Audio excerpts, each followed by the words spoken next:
Vamos a estar hablando de energías renovables no convencionales, cómo integrarlas a nuestro sistema energético, la importancia que esto tiene. Ya se está recorriendo un camino a través de la investigación. Hay incluso el Instituto Milenio, que es una división del Ministerio de Economía, Fomento y Turismo y que incentiva precisamente esta investigación. Y hoy estamos con Matías Negrete y Daniel Olivares. ¿Cómo están? Bienvenidos. Bien, Elena, gracias. Que son académicos del Departamento de Ingeniería Eléctrica de la Universidad Católica y que trabajan como investigadores asociados al Instituto Milenio. Vamos a conversar de este tema después de la presentación. La crisis de energía, las demandas ambientales y los avances tecnológicos permiten prever que en el corto plazo se comenzarán a usar las energías renovables no convencionales. Un desafío que implicará el trabajo multidisciplinario y participativo para crear una nueva ley de distribución. Ha hecho cambios súper importantes. Bien, estamos conversando de la salida precisamente del ministro de Energía ayer, Máximo Pacheco. Matías, primero, ¿en qué se ha estado trabajando? ¿Cómo se trabaja y de qué se trata esta investigación para poder ya contar con energías renovables no convencionales, pero como un aporte realmente sustancial dentro de nuestro sistema energético? Lo principal que se trabaja es que utilizar el recurso renovable requiere una serie... tiene una serie de desafíos en la operación del sistema. Yeah. Entonces, porque no es, o sea, las características, todos los beneficios de las renovables, que por ejemplo no tienen emisiones, sí tienen una serie de desafíos, por ejemplo, la intermitencia. Ya. Yeah.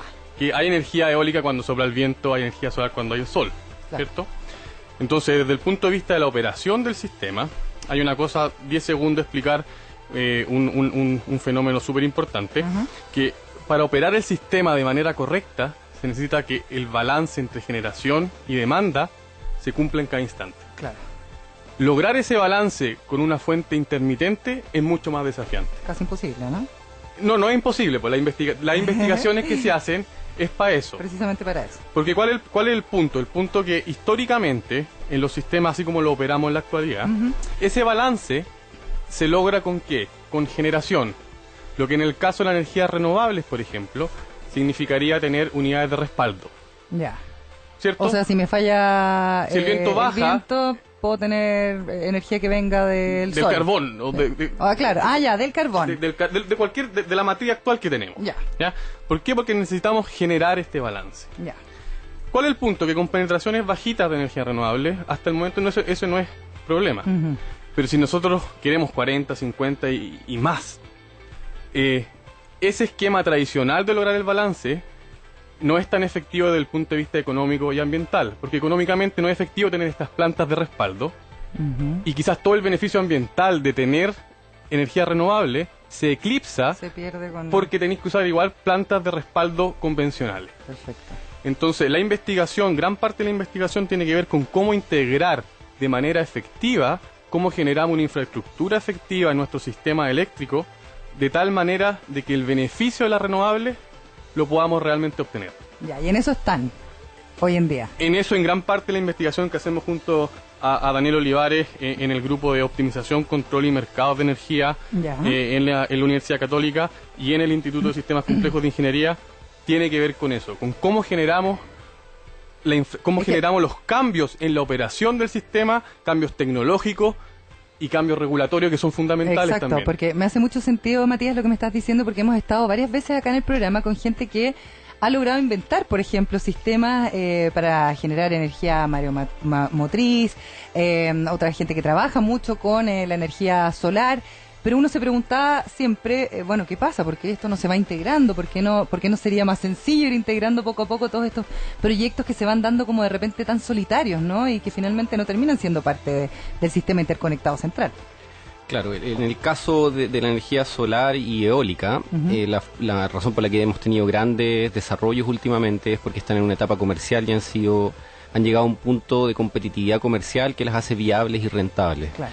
Que no ha ocurrido todavía con tecnologías como la mareomotriz que mencionas, es decir, hay dispositivos afuera que efectivamente capturan la energía de las mareas, pero no están aún en una etapa comercial aún. Ya, perfecto. Ahora, cuando hablamos también de esta integración o de este apoyo, me imagino que las empresas que sostienen, por ejemplo, las termoeléctricas no están dispuestos tampoco a perder parte de su negocio para que uno incluya energías renovables, ¿o no?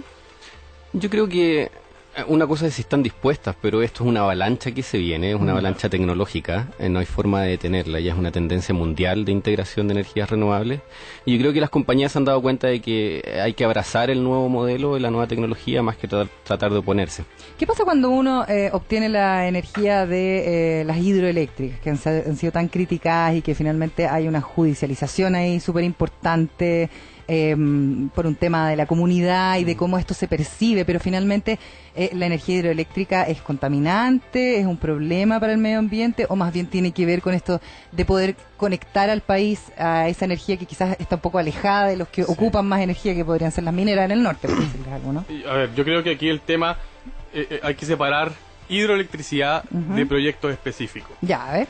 La hidroelectricidad yo creo que es un recurso que tenemos en Chile y que tenemos que utilizarlo. La forma es cómo lo utilizamos y de qué manera. ¿Por qué? Porque la hidroelectricidad se acopla muy bien a esta idea de generar este balance necesario de energía. Mucho mejor que una termoeléctrica. Claro, porque en general, por ejemplo, las termoeléctricas son unidades muy grandototas, cuesta prenderlas, cuesta apagarlas, cuesta cambiar sus puntos de operación. Las hidroeléctricas son mucho más flexibles, esa es la terminología técnica. Ya, perfecto. Entonces, desde el punto de vista de un sistema que tiene recursos hidroeléctricos y que tiene energía renovable, se pueden generar complementariedades súper interesantes. Y no solo eso, uno puede tener, por ejemplo, hidroelectricidad con embalses, en donde el embalse sea de alguna manera una batería, en donde, por ejemplo, yo durante el día, cuando tengo exceso de generación solar, puedo subir esa agua a este embalse, y en la noche, esa agua que está embalsada en altura puede generar de vuelta. Energía. Entonces, la hidroelectricidad como concepto abstracto, o sea, como concepto, yo creo que es súper importante. En Chile tenemos recursos, la forma es cómo lo hacemos. Entonces, Claro. por eso yo siempre hago la distinción entre proyectos particulares y el concepto de utilizar estos recursos de manera sustentable. Claro, ahora uno siempre piensa como en el sur porque también, considerando los problemas que hay de agua y considerando las sequías como interminables que se nos vienen encima y todos estos reportes que existen respecto al calentamiento global, también uno piensa como en un embalse, no sé, tú me hablas de un embalse y yo pienso en Puclaro, ponte tú, que está seco. ¿Ya? O sea, hubo un momento que se inundó ese lugar y ahora se volvió a secar, entonces como tú dices, bueno, ¿cuáles son las alternativas que vamos a poder manejar? Déjame contarte un tema que es súper interesante, que va relaciona el tema del agua con la energía. Ya. Por ejemplo, en el norte sabemos que tenemos problemas de agua, ¿cierto? Y en general, ¿qué se está haciendo? Se están instalando plantas desaladoras, Claro. ¿cierto? Entonces, ¿cuál es lo fascinante aquí? Que la infraestructura de desalación también se puede acoplar muy bien para generar este balance de energía. ¿Por qué? Porque si en nuestros sistemas tenemos nuevamente exceso de energía solar o tenemos caída de energía solar, nosotros podemos usar la planta desaladora para desalar más o menos agua en momentos indicados para generar este balance. ¿Y qué tipo de contaminación genera esa planta? ¿Cuál La planta? desaladora, porque igual yo sé que tira agua caliente de vuelta sí, no, hay un tema, mar, claro, ¿no? hay un ahí. tema medioambiental ahí que tiran agua con cierta temperatura, Sí. con sal, pero en el fondo desde el punto de vista eléctrico y desde el punto de vista de integración de energía renovable, el concepto de utilizar la flexibilidad de la demanda, Ajá. y eso es parte fundamental de nuestra investigación, es clave. Ya, perfecto. Me gustaría que siguiéramos conversando como lo que se nos viene en un futuro, lo que ustedes han estado trabajando, en cómo podríamos optimizar obviamente todas estas energías renovables no convencionales que podemos generar acá en nuestro país. Vamos a escuchar una canción y seguimos hablando con los académicos del Departamento de Energía Eléctrica de la Universidad Católica, Matías Negrete y Daniel Olivares. Esto que suena es Eric Clapton con Cocaine. Innovación para el medio ambiente en Nuevamente. Se nos va a hacer corto el tiempo para esta entrevista. Estamos conversando con Matías Negrete, con Daniel Olivares, ambos académicos del Departamento de Ingeniería Eléctrica de la Universidad Católica, investigadores asociados del Instituto Milenio, una división del Ministerio de Economía, Fomento y Turismo que incentiva la investigación precisamente trabajando en poder incorporar, integrar las energías renovables no convencionales a nuestro sistema interconectado central. A ver, se han facilitado, la labor del ministro Pacheco, lo estábamos hablando fuera del micrófono, fue facilitar de alguna u otra manera las licitaciones para que más empresas puedan participar, ¿no es cierto?, en la generación de esta energía, pero también ustedes me hablaban del tema de los tramos, por ejemplo, que también cambió y ahora pueden participar aquellos que proveen energía solar. ¿Cómo es eso para explicarlo un poquito en palabras sencillas a nuestro público? Claro, antiguamente las licitaciones del abastecimiento de energía a las distribuidoras se hacía en bloques de 24 horas. Ya. Entonces, para una empresa que genera intermitentemente, como las solares, pero tiene unas horas donde seguro que va a haber más disponibilidad, es súper complicado, porque en la noche tienen que comprometerse con contratos que saben a ciencia cierta que no van a poder cumplir, y eso los expone a tener que ellos comprar energía en el mercado a precios más altos para poder pagar a sus clientes. O sea, no se hace un negocio. No se hace un negocio. Y el cambio que se hizo es un negocio. Puede ser un negocio, pero es más riesgoso porque lo expone al mercado. El cambio que se hizo es que se iniciaron licitaciones por bloques horarios. O sea, hay unos bloques de horas del día que le calzan mucho mejor a la disponibilidad solar ahora. Perfecto. Y es por eso que hemos visto bajas en los precios de las licitaciones últimamente. Claro, y ahí hay una puerta que se abre, ¿no es cierto? Exactamente. Hablábamos también de la importancia de la regulación, ¿no es cierto? De que finalmente esto también se convierta como en una oportunidad para desarrollar un mercado que hoy día es tan incipiente, ¿no es cierto? Efectivamente, yo siempre doy este mensaje porque yo creo que es súper importante. Nosotros tenemos la convicción que el tema energético, integrar energías renovables, desarrollar tecnología, va mucho más allá de los megawatts o la energía que necesitamos. Nosotros creemos que esta es una tremenda oportunidad, dadas las características fascinantes que tenemos en Chile de recurso natural. Tenemos las mejores radiaciones en el desierto, tenemos sol, tenemos costa, para poder desarrollar tecnología en Chile y que después podamos exportar para afuera. O sea, es toda una discusión, el cobre se nos va a acabar eventualmente, es toda una discusión de que tenemos una matriz productiva basada en recursos naturales. Aquí tenemos el recurso natural, pero tenemos que dar el valor agregado, claro. Porque como hemos hablado en esta entrevista, para poder utilizar efectivamente esta energía renovable, se necesita inteligencia, se necesita operar el sistema de alguna manera, y ahí hay oportunidades de negocio, de innovación muy grandes que nosotros las vemos como súper estratégicas para el país. Entonces es el símil con el tema de la construcción antisísmica que tenemos bien desarrollada acá en nuestro país. Exactamente, o sea, en Chile hemos desarrollado tecnología para construcción en altura en países sísmicos que son de nivel mundial.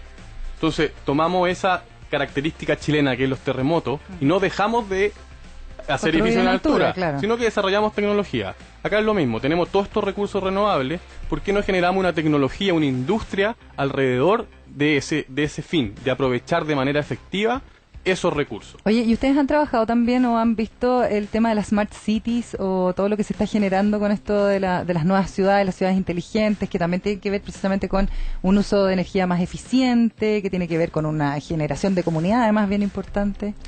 Sí, nosotros trabajamos dentro del concepto que se llama Smart Grids, que es parte de las Smart Cities, pero tiene que ver con el manejo inteligente del consumo eléctrico. Perfecto. En particular, por ejemplo, te podemos contar que uno de los proyectos que estamos desarrollando es estudiar cómo una serie de vehículos eléctricos en una ciudad pueden ayudar a prestar este balance de energía, porque los vehículos eléctricos necesitan cargarse para estar disponibles durante un cierto tramo de horas durante el día, y luego se descargan y llegan a la casa y tienen que cargarse de nuevo. Pero si nos ponemos en el escenario donde en Chile en 10 años más vamos a tener una alta penetración de vehículos eléctricos, va a surgir una carga eléctrica gigante, claro, que tiene que ser coordinada, y puede ser coordinada de manera inteligente para que la energía que consuman sea precisamente esta energía intermitente proveniente de energías renovables. O sea, ya están pensando en eso, que es súper importante, porque en el fondo es un trabajo bien a futuro, pero que finalmente va a ser inminente. O sea, sí, de hecho, este proyecto que menciona Daniel es un proyecto que nosotros estamos trabajando con la Universidad de California en Berkeley, en Estados Unidos, y está asociado a un piloto en una base de la Fuerza Aérea de Estados Unidos en Los Ángeles, en donde tienen estos 40 vehículos eléctricos y estos conceptos que menciona Daniel se están testeando ahí. Perfecto. O sea, yo me atrevería a decir que en el tema de los vehículos eléctricos es otra avalancha que viene, o sea, va a pasar. Entonces tenemos que estar preparados, y ya afuera se están haciendo estos pilotos y tenemos la suerte también de nosotros estar también contribuyendo a eso desde Chile. ¿Y en el corto plazo, en qué están trabajando? Bueno, en el corto plazo estamos trabajando en un proyecto de Corfo que se llama el Corredor Solar de la Cuenca del Salado. Es un proyecto que intenta hacer de las ciudades de Diego de Almagro y Chañaral, que son las ciudades que recorre el río Salado, ciudades solares.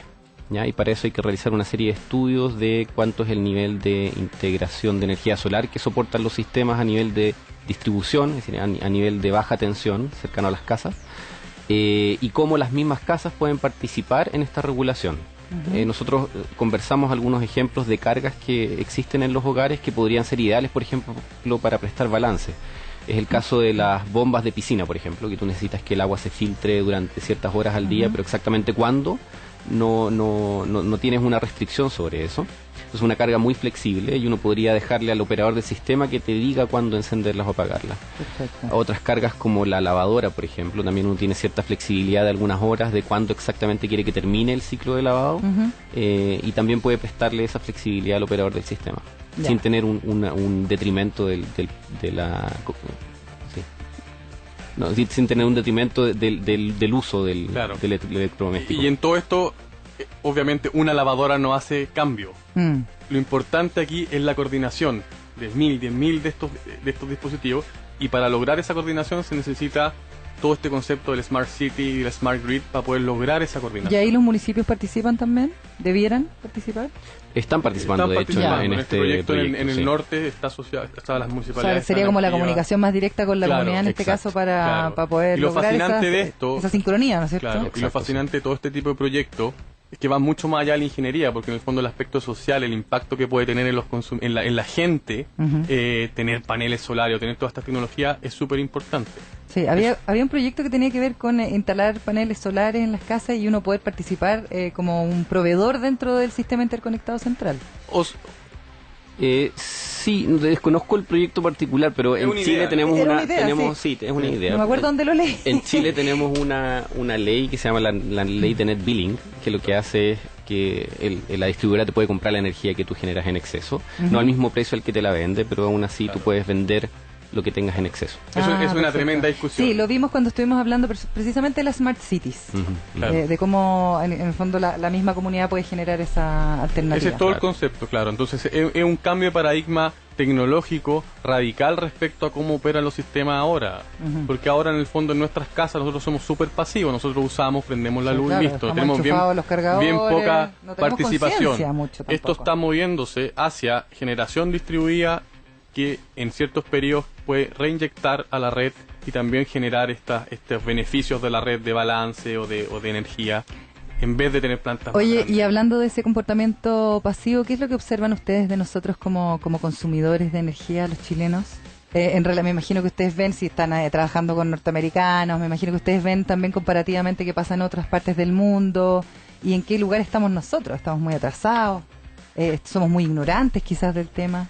¿Cómo nos ven? Sí, estamos atrasados, yo diría, en políticas de eficiencia energética. Han habido campañas de eficiencia energética, pero yo diría que no hay conciencia a nivel de la población aún de los beneficios y la necesidad de la eficiencia energética. Pero también hay pilotos en otros países donde se expone al usuario a distintas condiciones durante el día. Precios más elevados cuando hay poca disponibilidad, precios más bajos cuando hay más disponibilidad. O sencillamente restricciones de consumo a ciertas horas, que lo hacen estar más consciente también de lo que está ocurriendo en el sistema. Claro. A nosotros acá, antes de que se corte la luz, no sabemos qué es lo que está ocurriendo, no sabemos del problema hasta que ya hubo un apagón. Claro. Y claro, eso es lo que queremos cambiar. Perfecto. ¿Y de qué manera se puede cambiar eso? ¿A través de campañas? Yo creo que el hecho, por ejemplo, de esta entrevista son súper importantes. O sea, yo creo que yo encuentro fascinante que estos temas se estén hablando en este tipo de programa, porque yo creo que muchas veces damos por sentado que cuando prendemos la luz vamos a tener luz. Hay países, como varios países, en donde uno prende la luz y la mitad de las veces no tiene luz. O sea, en Chile de alguna manera sí tenemos un sistema bastante confiable y que funciona bien. Sí. El punto es que queremos que funcione mejor. ¿De qué sentido? Integrando nuevas tecnologías, usando generación ojalá renovable. Y un dato importante también, yo creo que relacionado con el tema de los consumos, o sea, todavía en Chile nuestro consumo per cápita de energía es bien bajito comparado con otros países. ¿Sí? Claro, por ejemplo, en Estados Unidos es 13.000 kWh por año y en Chile es 13.600. ¿Te imaginas? Casi un cuarto, un tercio casi. Perfecto. Entonces todavía Estados Unidos claramente no es el ejemplo a seguir, porque si todo el mundo consumiese como Estados Unidos, cerramos el planeta. Sí, mejor. Claro, estamos todos muertos. Claro. pero tiene que ver con la cantidad de población también, ¿no? No, porque es per cápita. Ah, ya es per cápita. Sí. Ya. No, es que, y ese da un concepto importante. Yo creo que todo el tema de la eficiencia energética, de usar mejor la energía, tiene que ver con desacoplar el servicio que presta la energía de la energía que tú necesitas. Yo en mi casa, yo no me como los kilowatts hora. Yo lo que quiero es tener energía para prender la tele, para que mis piscinas, si es que hay piscinas, las pueda limpiar, para que mi lavadora se haga. Entonces, desde ese punto de vista, con todas estas nuevas tecnologías, quizás el consumidor, el usuario, va a tener los mismos servicios, pero con menos energía. Claro. O sea, por eso digo, estos per cápita y eso también significa un menos gasto. es como un desacople en el fondo. Menos gasto para el bolsillo. Claro. Que también es exactamente. un buen tema. Claro. Oye, súper interesante. Les quiero agradecer, Matías Negrete y también Daniel Olivares, por venir a conversar con nosotros esta tarde aquí nuevamente. Para que les vaya súper bien. Muchísimas gracias por la invitación. Nos van contando ahí todas las novedades que haya. Sí. Nosotros nos vamos a separar un momento y seguimos con más aquí en la 103.3.